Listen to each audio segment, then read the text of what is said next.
अस्सलामुअलैकुम। आज के लेक्चर में हमारे पास जो टॉपिक जो है वो है आइडियलिज्म। ठीक है, आइडियलिज्म के बारे में हम डिटेल से पढ़ेंगे। इसके कुछ पॉइंट्स वगैरह हम पढ़ेंगे फिलॉसफी में जो आइडियलिज्म है, और फिर करिकुलम, टीचिंग मेथड वगैरह। ठीक है, तो देखिए आइडियलिज्म जो है वो किसने पेश किया था? प्लाटो ने। ये ज़हन में आपने रखना है, ये पेपर में भी आ सकता है कि आइडियलिज्म का जो बानी या जिस कॉन्सेप्ट जो है वो प्लाटो ने पेश किया था, ये आपने ज़हन में रखना है। उसके बाद देखिए आइडियलिज्म क्या होता है। कहता है कि idealist that education should not only stress development of the mind. कहते हैं कि आइडियलिज्म सिर्फ ये नहीं है कि स्ट्रेस डेवलप करना किसमें, माइंड में, बट आल्सो इनकरेज, लेकिन ये भी है हमारे पास, कहता है लेकिन आल्सो ये भी है इनकरेज स्टूडेंट्स को इनकरेज करना टू फोकस, किस चीज के ऊपर? Focus on all things of lasting value. Lasting का मतलब क्या होता है? देर पा। ठीक है, लास्टिंग का मतलब क्या होता है?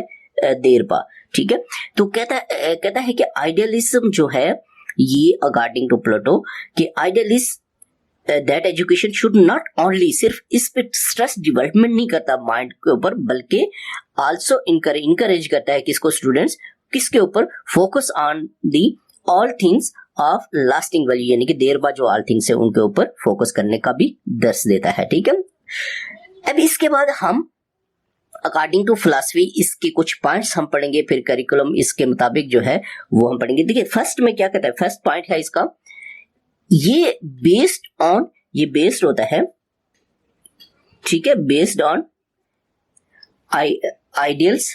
ठीक है, बेस्ड ऑन आइडियल्स, और इसके बाद आइडियाज, ठीक है, और वैल्यूज यानी कि आइडियलिज्म जो है ये बेस्ड करता है किसके ऊपर? आइडियाज के ऊपर, आइडियाज के ऊपर और वैल्यूज के ऊपर बेस्ड करता है। ये ज़हन में आपने रखना है। अगर पीएससी में, एनटीएस में या किसी भी कॉम्पिटिटिव एग्जाम है, आपको इसका एमसीक्यू आ जाता है, तो आपको पता होना चाहिए आइडियलिज्म जो है ये प्लेटो ने पेश किया था, ये इसका बानी है, और ये आइडियल्स ऑप्शन आ सकता है, आइडियाज भी आ सकता है, वैल्यूज भी आ सकता है, ये आपके जहन में होना चाहिए। ठीक है, तभी जाके आप उस एमसीक्यू को बेहतर कर सकते हैं। नेक्स्ट आपके पास है दूसरा, इसमें कहता है बॉडी इज फॉल्स। इसमें वो कहता है कि body is false. Okay, idealism का जो कॉन्सेप्ट है वो कहता है body is false, soul is true. Soul is true.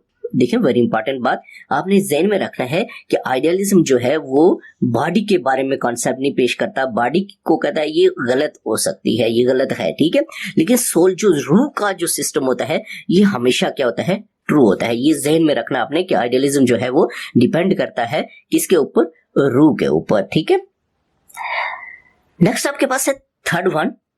इसमें कहता है कि फेवर, ये किस चीज की फेवर करता है? फेवर, ये फेवर करता है FOUR, फेवर बुकिश, यानी कि बुक्स वगैरह, किताबें जिसको हम कह सकते हैं बुकिश नॉलेज। ठीक है, लीडीजीन नॉलेज, यानी कि बुकिश का मतलब होता है किताबी इल्म, बुकिश नॉलेज किताबी इल्म, यानी कि ये आइडियलिज्म जो है ये किसके ऊपर डिपेंड करता है, किसके ऊपर फोकस करता है और किसकी फेवर करता है? ये बुकिश नॉलेज यानी किताबी इल्म के ऊपर ये फेवर करता है। ठीक है, उसके बाद इसका 4 पॉइंट है, इसमें कहता है माइंड एंड स्पिरिट। ठीक है, इसका जो mind and spirit, okay, mind and spirit are essential. Okay, यानी कि क्या कहता है कि रूह जरूरी है इसमें। ठीक है, स्पिरिट और एसेंशियल का मतलब होता है रूह जरूरी। ओके, एसेंशियल जरूरी है और रूह आपको पता है स्पिरिट। कहता है कि माइंड और रूह इसमें इंतहाई जरूरी है, इसके ऊपर ये डिपेंड करता है। ठीक है, ये भी आपने ज़हन में रखना है, इससे रिलेटेड भी एमसीक्यू आ सकता है।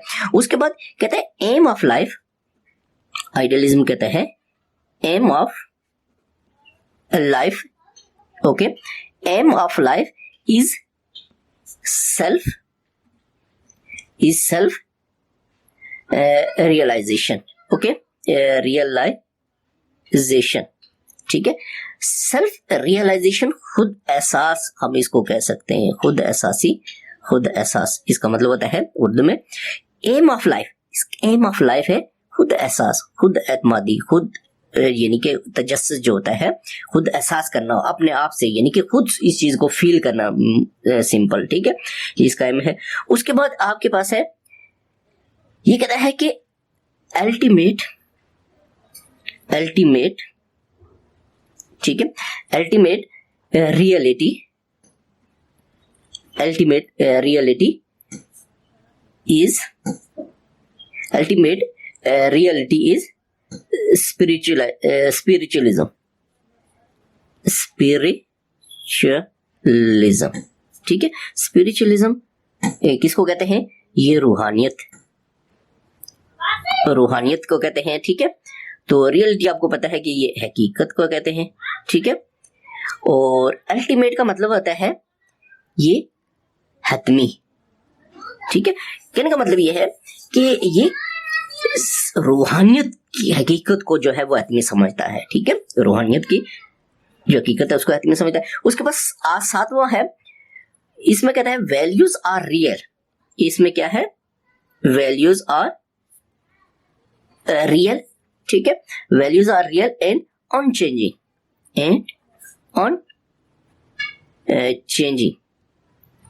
ठीक है।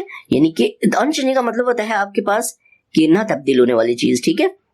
तो वैल्यूज आपको पता है इक़्तिदार कहते हैं। इनके इसमें कहता है ये कॉन्सेप्ट है आइडियलिज्म का कि इक़्तिदार जो है वो चेंज नहीं होती, वो रियल ही होती है, वो कभी चेंज नहीं होती है। ये आइडियलिज्म का कॉन्सेप्ट है। उसके बाद आठवां है इसका, इसमें कहता है कि ये एम्फसाइज करता है, जोर देता है, एम्फसाइज किसके ऊपर? ठीक है, on higher values of life, on higher values of life, ठीक है। यानी कि ये हायर वैल्यूज ऑफ लाइफ के ऊपर जो है वो क्या करता है, क्या जोर देता है, ठीक है। तो ये जो चीजें मैंने आपको बताई हैं ये आपने ज़हन में रखनी है, इनमें से ही आपको एमसीक्यू आ सकता है आइडियलिज्म के बारे में, ठीक है। तो नेक्स्ट हम देखेंगे कि इसका जो करिकुलम है, ठीक है, आइडियलिज्म का जो करिकुलम है वो क्या कहता है कि कैसा करिकुलम होना चाहिए इसके पॉइंट ऑफ व्यू से। करिकुलम के बारे में उसका क्या कॉन्सेप्ट है मुख्तसर, ठीक है, ये सिंपल। तो इसका जो करिकुलम होता है ये एथिक्स, ठीक है, ये एथिक्स, उसके बाद रिलीजन, ठीक है, और उसके बाद आपके पास ये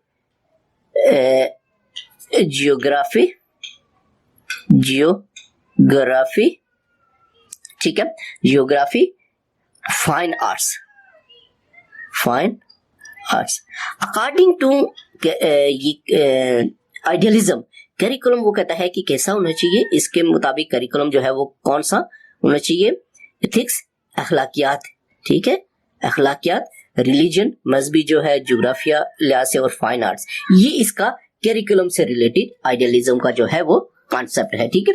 उसके बाद ये टीचर के बारे में क्या कहता है, ठीक है, टीचर के बारे में ये कहता है कि teacher is dominant, very important, कि टीचर इज डोमिनेंट, ठीक है। डोमिनेंट का मतलब क्या होता है? गालिब, ठीक है, गालिब। यानी कि ये कॉन्सेप्ट पेश करता है कि इस आइडियलिज्म में जो पढ़ाने वाला टीचर है या जो मालिम है वो डोमिनेंट होगा, गालिब होगा, यानी कि उसके हाथ में ही सारा कुछ होगा, वो सब कुछ इसी के हाथ में होगा, ठीक है। उसके बाद ये एक और बात कहता है, ये तो एक है, दूसरी ये टीचर के बारे में क्या कहता है, ये कहता है कि टीचर्स इंस्पायर्स,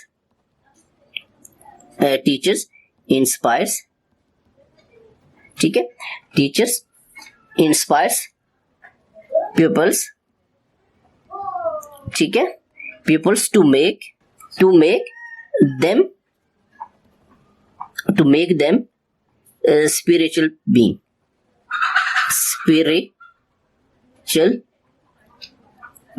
ठीक है। ये क्या कहता है? ये कहता है कि टीचर इंस्पायर करता है बच्चों को, pupils को, to make them spiritual being, यानी कि रूहानी तौर पे, ठीक है, रूहानी तौर पे क्या करता है, टीचर इंस्पायर करता है बच्चों को। ये टीचर के बारे में उसका कॉन्सेप्ट था, ठीक है। अब टीचिंग मेथड के बारे में उसका क्या कॉन्सेप्ट है, आइडियलिज्म का टीचिंग मेथड, ठीक है, टीचिंग मेथड। अब देखिए टीचिंग मेथड में ये कहता है कि ये इसके मुताबिक जो है वो लेक्चर मेथड, ये लेक्चर मेथड पे डिपेंड करता है, ठीक है। आइडियलिज्म जो है ये लेक्चर मेथड के ऊपर डिपेंड करता है, और दूसरा ये डिस्कशन मेथड पे, डिस्कशन, ठीक हो गया, डिस्कशन मेथड।